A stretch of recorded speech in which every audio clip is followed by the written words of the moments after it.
Assalomu alaykum, hurmatli hamkasblar. Men Repetitor servis o'quv markazi rahbari Rustam Nishonov. Demak, hozir asosan ustozlarga murojaat qilmoqchiman. Ya'ni biz ustoz Abdushukur aka Oliyevov boshchiligida IBM loyihasi, ya'ni intellektni baholash markazi loyihasi bo'yicha ish boshlaganmiz va bunda asosiy maqsadlardan bittasi o'sha test jarayonlarini professional darajada tashkil etish bilan birgalikda hozirgi kunda Sergeli tumani xalq ta'lim bo'limining taklifiga binoan Sergeli tumanida hozir yana tashkillashtirmoqchimiz. Mirzo Ulug'bek tumanida Parkent bozor ro'parasida ham ikkita joyda ustozlarni attestatsiyaga tayyorlash loyihasini boshlamoqchimiz. Bu yerda ya'ni xabaringiz bor, keyingi yildan, ya'ni 2022-yil mart oyidan boshlab ustozlarni attestatsiyasi, maktab ustozlarni attestatsiyasi boshlanadi. Ushbu ustozlarni boshlang'ich 3 oylik dastur asosida attestatsiyaga tayyorgarlik uchun ustozlarni yig'yapmiz. Ya'ni ustozlarga dars bera oladigan ustozlarni yig'yapmiz. Bu bilan hozir o'sha xalq ta'limi sohasiga maktab ustozlarimizni bilim malakalarini oshirish asosiy maqsad qilib olingan. Bu yo'nalishda hozir bizda juda ko'p kadrlarga ehtiyoj sezilyapti. Ya'ni bizda o'quv markaz sohasimizda tajribaga ega bo'lsak-da, bizda ustozlar shu vaqtgacha o'quv markaz tizimida mavjud bo'lmagan fanlardan ham ustozlarni jalb qilishga to'g'ri kelyapti. Undan tashqari baribir o'zimizda kadrlar yetarli bo'lmasligi mumkin.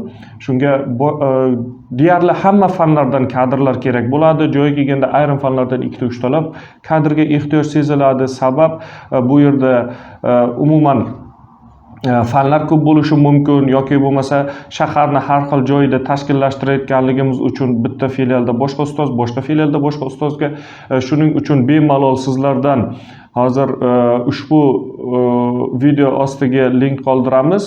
Sizlarda o'sha link bilan nomzodlar guruhiga o'tib o'z shaxsiy ma'lumotlarini qoldirsangiz, kontakt nomerlaringizni, demak aloqaga o'sha guruhda muloqotda bo'lib turib sizlarni sinov darsi asosida eng asosiysi zudlik bilan boshlashimiz kerak bu masalani.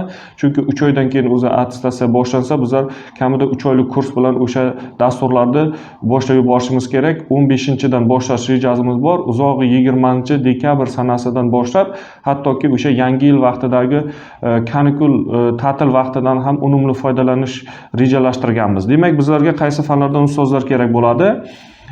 Deyarli hamma fanlar o'sha biladiganingiz biologiya, o'zbek-rus, geografiya, o'zbek-rus guruhlarida, ingliz tilidan o'zbek-rus guruhlarida, kimyo fanlaridan o'zbek-rus, matematika fanlaridan o'zbek-rus, shuningdek ona tili va adabiyot, endi rus tili va adabiyoti, keyin tarix fanidan o'zbek-rus, fizika fanidan o'zbek-rus. Bu bo'yicha endi qolgan fanlardan o'quv markazida bizlarda keyingi hozir o'qiladigan fanlardan deyarli o'quv markaz sistemamizda bu fanlardan foydalanilmagan. Shu uchun ustozlar bilan, bu fan ustozlari bilan yanada jiddiyroq shug'ullanib hamkorlikda ishlashimiz kerak va bu ustozlarni ham hamkorlikka chorlab qolamiz. Ya'ni davlat va huquq asoslari fani, unda ham o'zbek-rus guruhlari, informatika fanlari, xo'p, rus guruhlari uchun o'zbek tili, o'zbek guruhlari uchun rus tili degan alohida fanlar, bularda yondashuv ozgina boshqacha bo'ladi.